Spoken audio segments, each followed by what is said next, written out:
This is managing your ALA commitments in ALA Connect. If you're part of any of the 1,000 member groups in ALA Connect, you are probably juggling time commitments from committees, events, or other association work.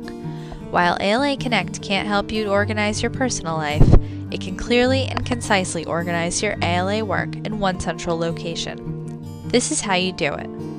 From the homepage, scroll down to My Connect Calendar. The upcoming events related to your member communities are listed in the sidebar. However, you can see all upcoming events by clicking More. This month view calendar shows all the events that are coming up. You can focus on the week or day view just like in any calendar software. If you'd like to narrow down your events by tag, select event terms to filter by and scroll down. I'll choose ALA Annual Conference. The calendar automatically refreshes to show only those events tagged to Annual Conference, but there's nothing coming up in April. By clicking the small arrows next to month, I can move forward to May, and I see that there's a deadline coming up for the 2010 presentations. Good thing I checked. I can comment on this event, or I can add it to my favorites. I've already added this event to my favorites.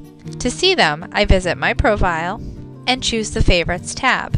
Here, all of my favorite items are listed, although deadlines aren't really my favorite. To add an event to a calendar of a group I belong to, I must first go to the group itself.